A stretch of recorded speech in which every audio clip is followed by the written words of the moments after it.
وعلیکم السلام ورحمۃ اللہ تعالی وبرکاتہ۔ محترم جناب محمد عمر فاروق چشتی پنجاب پاکستان سے یاد فرمایا، شکریہ۔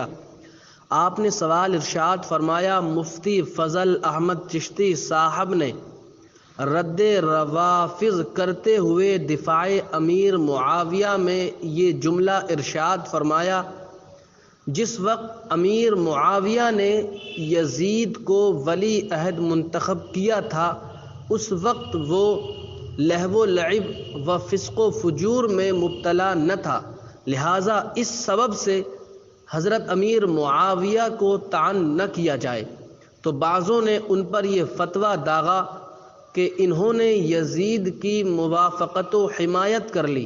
جواب: محترم، یہ بات کہ جس وقت سیدنا امیر معاویہ رضی اللہ تعالی عنہ نے یزید کو ولی عہد منتخب کیا تھا اس وقت وہ لہو و لعب اور فسق و فجور میں مبتلا نہ تھا۔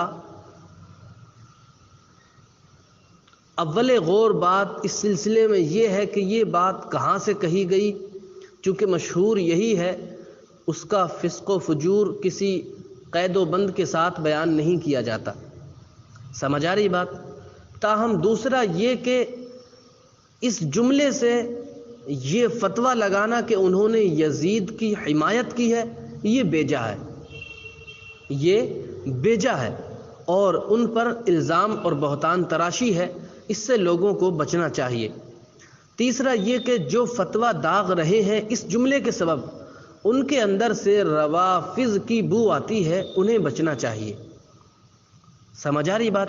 چوتھا یہ کہ مختلف فی مسائل میں پڑھنے سے حتی الامکان پرہیز کرنا چاہیے اور ایسے لوگوں کے سامنے قطعاً بیان نہ کرنا چاہیے جن کو دین سمجھنے کی استطاعت نہ ہو، کہ اس سے پھر خود پر لعن طعن برسنا شروع ہو جاتا ہے، یا پھر لوگ دین کو نہیں سمجھتے ہیں اور اس کا انکار کر بیٹھتے ہیں کہ یہ تو ہے ہی نہیں، حالانکہ وہ دین سے ہوتی ہے بات، لیکن لوگ کم علمی کے سبب انکار کر بیٹھتے ہیں۔ تو ایسی بات کو عوام الناس کے سامنے بیان کرنے سے پرہیز ضروری ہے۔